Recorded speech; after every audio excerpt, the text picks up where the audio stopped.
Hello and welcome to Express News with me, Deepika, your daily half-an-hour window that brings you 100 news and updates from the country and the world in just 30 minutes. Let's begin. India's Prime Minister Narendra Modi laid the foundation stone of Vadhavan Port in Palghar district of western state of Maharashtra on Friday. The total cost of this project is around 76,000 crore rupees and it aims at establishing a world-class maritime gateway to both countries' trade and economic growth. Prime Minister Narendra Modi inaugurated and laid the foundation stone of 218 fisheries projects worth 1,560 crore rupees aimed at bolstering the sector's infrastructure and productivity across the nation. Earlier in the day, Prime Minister Narendra Modi addressed the Global FinTech Fest in Mumbai. Prime Minister hailed country's growth in FinTech sector, noting that it took centuries to cover the journey from currency notes to QR codes. Prime Minister Narendra Modi said that apart from bringing more people to the formal economy, FinTech ecosystem has increased dignity and quality of life for people. Prime Minister Narendra Modi said that over the past 10 years, there was an investment of more than $31 billion in the fintech space and attributed the growth to cheaper mobile, cheaper data and zero-balance Janadhana accounts.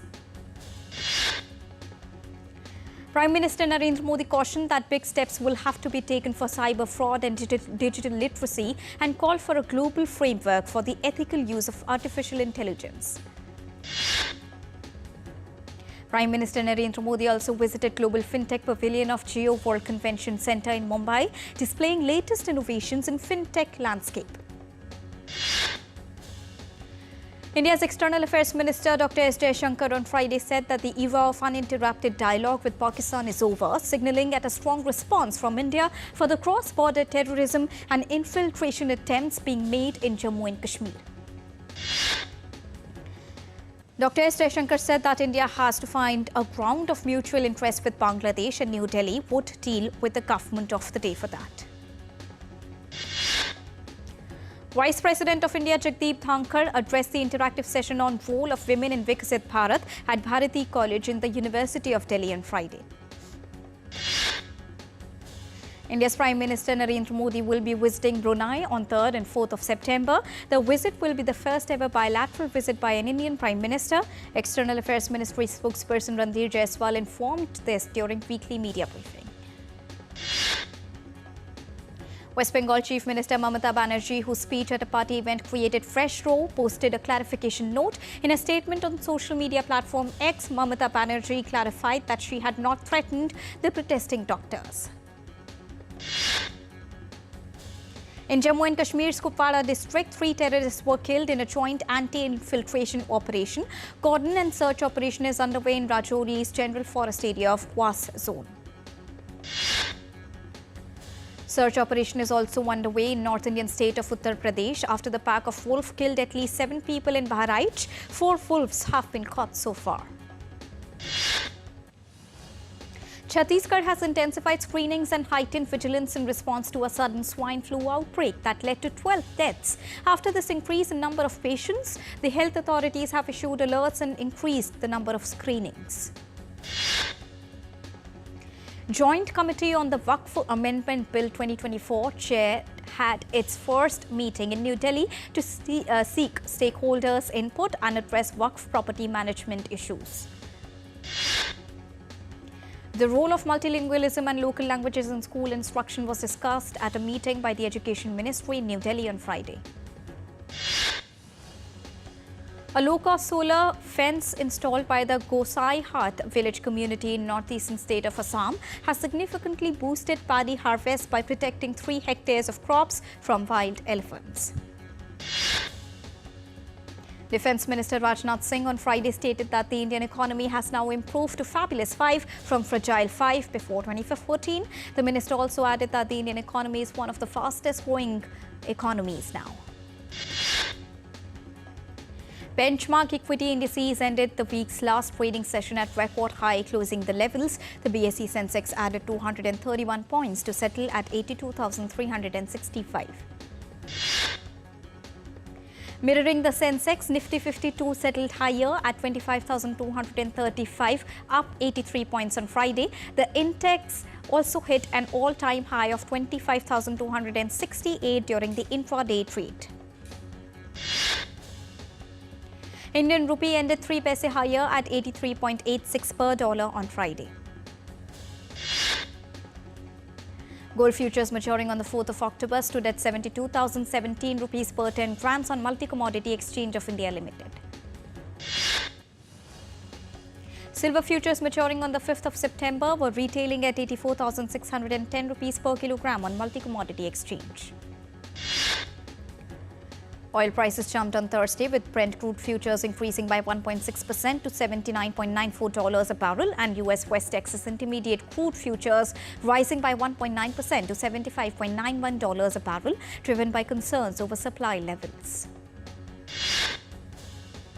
Dow Jones Industrial Average reached a record high on Thursday despite mixed trading, while Nvidia stock price fell after the company's latest forecast failed to meet investor expectations.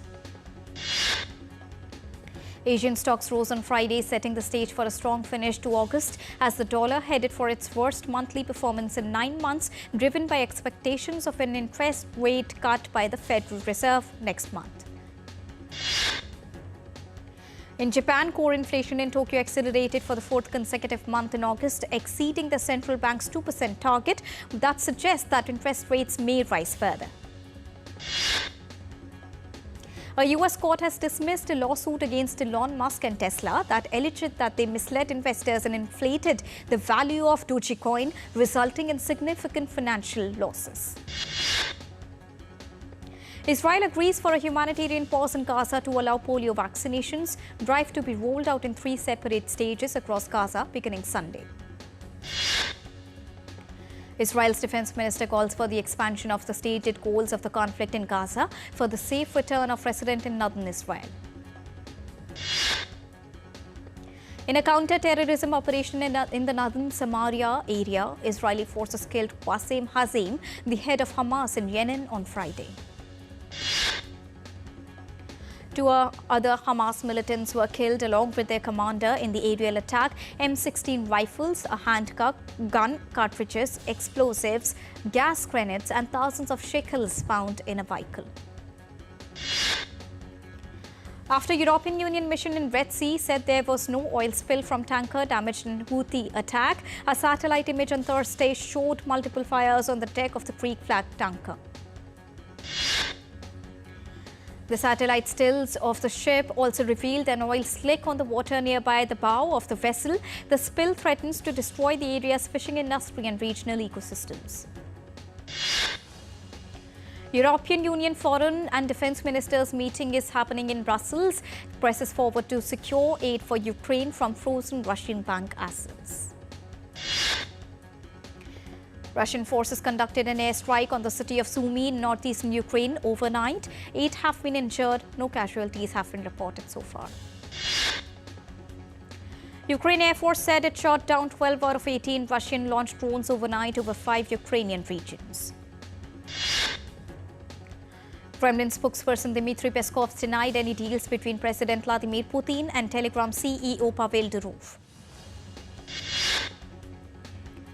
Fierce fighting continued on multiple fronts between Russia and Ukraine. Russia claimed it has controlled 2 settlements and hit various targets of the Ukrainian forces. Russian Defense Ministry claimed the control of Nikolaevka in the Donetsk region and Stelmahivka in the Luhansk region, while hitting various Ukrainian targets, including electronic warfare base station and fuel depot. IAEA Director General Rafael Grossi will travel to Ukraine next week to hold high-level talks and assess developments at the Zaporizhzhia nuclear power plant.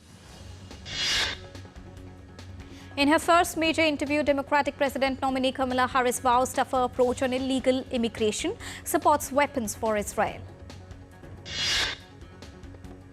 On second day of visit to Serbia, French President Emmanuel Macron held a joint press conference with Serbian President Aleksandar Vučić in the capital Belgrade. A landmark agreement was signed by Serbia for purchase of 12 new Rafale fighter jets worth $2.99 billion from France. Vietnam and the Philippines have agreed to advance defense and military relations, including deeper collaboration on maritime security. United Nations releases $100 million to support 10 underfunded humanitarian crises in Africa, the Americas, Asia and the Middle East, the UN on Friday. More than a third of this funding will go to aid operations in Yemen and Ethiopia, where people are grappling with hunger, displacement, diseases and climate disaster. The first of 7 C-130 Hercules air tanker debuts on runway in California to fly and help fight wildfires in the state. We are heading for a short break. We'll be right back.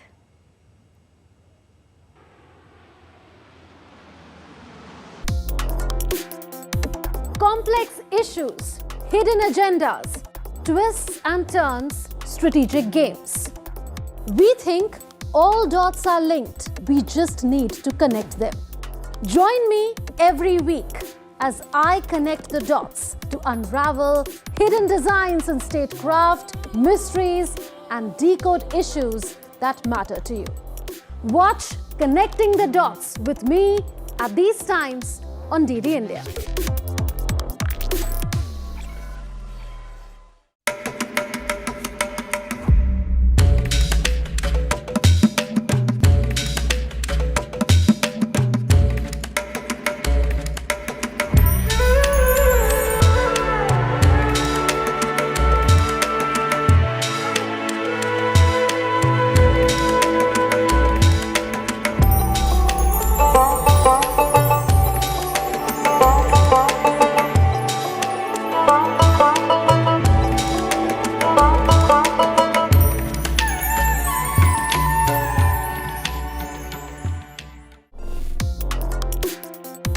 Complex issues, hidden agendas, twists and turns, strategic games. We think all dots are linked. We just need to connect. Welcome back after that short break. Let's continue. Torrential rain continued to pour over large parts of Japan on Friday morning after Typhoon Shanshan made landfall a day earlier. At least 4 people were reported dead and 99 injured. Tourist commuters stranded due to Typhoon Shanshan. Fierce winds from Typhoon Shanshan forced aircraft to abort landing at Fukuoka. Warnings for flooding and landslides were issued. Around 250,000 households in 7 prefectures area were affected without power in the southwestern region of Kyushu. Devastating floods triggered by heavy rainfall and the collapse of 3 dams in the Malhan district of Al-Mahavid province, Yemen, caused widespread destruction.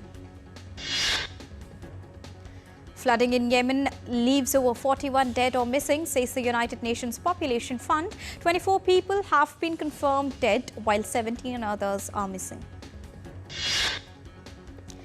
Heavy rains wreaked havoc in Indian state of Gujarat. Torrential rains claimed 26 lives over the past 3 days. Rescue and relief operation is currently underway.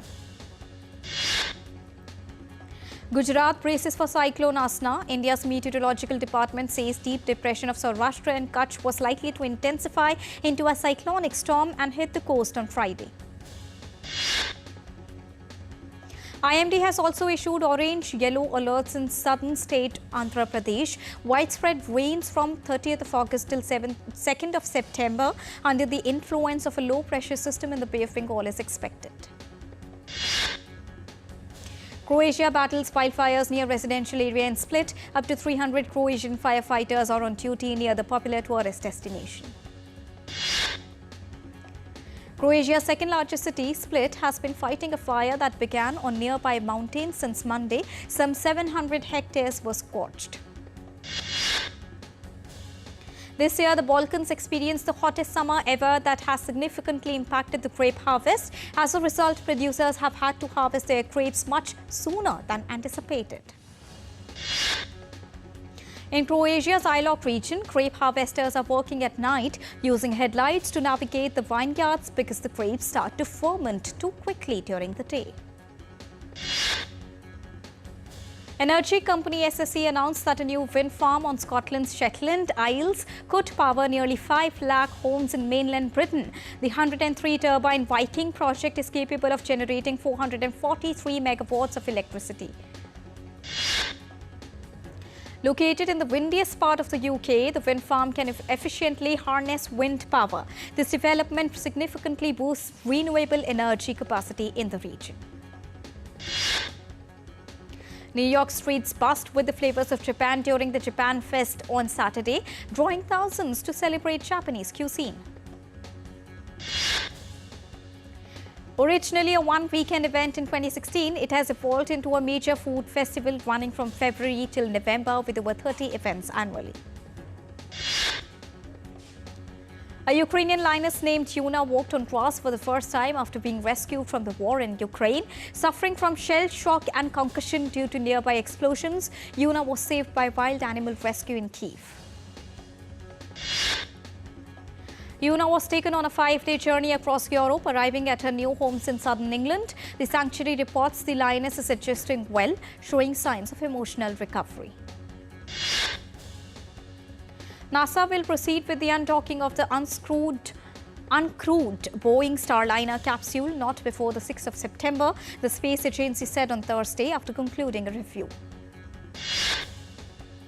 The journey back to Earth for the Starliner is expected to take approximately 6 hours from undocking to landing at Waisan Space Harbor in New Mexico. An elephant camp in Myanmar witnessed the rare birth of twin elephants this week. As the elephant calves are newborn, caretakers are feeding them by hand with a milk bottle. The camp that opened in 2016 is well known for being a sanctuary for orphaned baby elephants who've lost their parents due to illegal elephant trading activities. Festival of Ganesh Chaturthi is just around the corner and preparations are in full swing in Western Indian state of Maharashtra to celebrate the 10-day-long festival with great zeal and religious fervour. Ganapati festival begins on Ganesh Chaturthi or the 4th day of Hindu month of Bhadra. The festivity ends after 10 days of Ananta Chaturdashi, that is also known as Ganesh Visarjan Day. Creative Macau held a collective exhibition featuring works by 29 artists. The exhibition started on 27th of August and will run until the 28th of September. Star Wars fans will now get to experience the first open-world video game in the hit franchisee with Star Wars Outlaws that was created by Ubisoft Studios in Toronto, Canada in collaboration with Lucasfilm Games. Made using motion and performance capture filming techniques where real actors' movements are captured. The process is a mix between TV and film theatre. Star Wars Outlaws is released worldwide on Friday. South Africa bans captive breeding and use of lions for commercial gains. Breeders will have 2 years of voluntarily withdraw from the sector and change their business model. In the Drôme region of France, where drought is becoming increasingly frequent, farmers are trying to slow down the water cycle by adapting to the landscape and densifying vegetation to retain water in the soil. Kenya's treetop hotel, where Britain's Elizabeth became queen in 1952, has reopened after closing due to COVID-19 pandemic. The hotel features a Princess Elizabeth suite that offers visitors an exquisite experience. Angelina Jolie bowed the Venice Film Festival as she walked down the red carpet for the world premiere of Maria, directed by Pablo Larraín.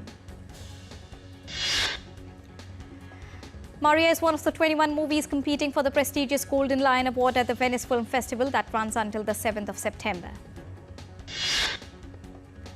Oscar-winning director Alfonso Cuarón presented his 7-episode psychological thriller Disclaimer to the Venice Film Festival on Thursday. Kate Blanchett and Kevin Kline joined acclaimed director Alfonso Cuarón in Venice on Thursday ahead of the premiere of the upcoming television series called Disclaimer. Writer and director Lee Daniels has teamed up with singer Andra Day for the second time in Deliverance. The film began streaming on Netflix on 30th of August. Filmmaker Tim Burton and his Beetlejuice stars, including Michael Keaton and others, attended the film's London premiere on Thursday.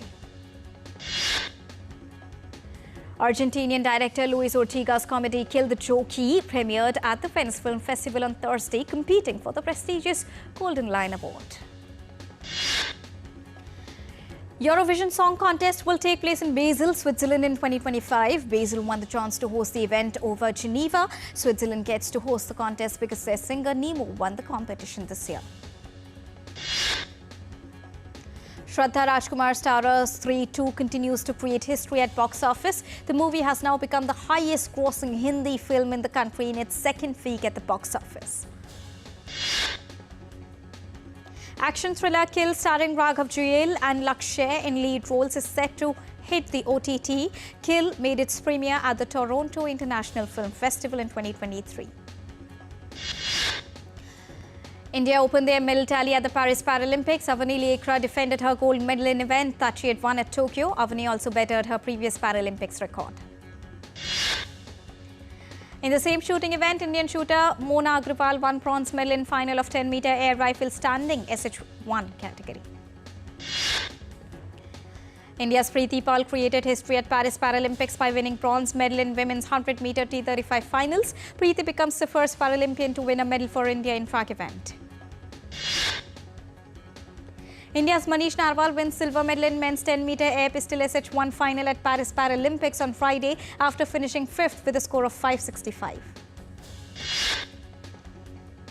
Liverpool were drawn on Thursday to face champions Real Madrid when they returned to the Champions League that has been expanded to 36-team league format. All-time leading goal scorer in the UEFA, Cristiano Ronaldo, was honoured with a special award by UEFA President Alexander Ceferin, recognising his remarkable achievement. Carlos Alcaraz's Grand Slam winning streak came to an end as he was defeated by 6-1, 7-5, 6-4 by Dutchman Botic Wandes and Scholp in the second round. World number 1 Yannick Sinner beat America's Alex Michelson by 6-4, 6-0, 6-2 in straight sets to make it to the third round of the US Open. Poland's Iga Świątek beat Sina Shibahara by 6-0, 6-1 to make it to the third round of the US Open. And the Indian Racing Festival is set to make history with its inaugural night race at the Chennai Formula Racing Circuit. The maiden race will be held till the 1st of September in southern Indian city of Chennai. And with this, it's a wrap here on Express News, but news and updates will continue here on DD India. So don't go anywhere, keep watching and keep tracking DD India for all latest news and updates from the country and the world. Thank you so much for joining us right now. Namaskar.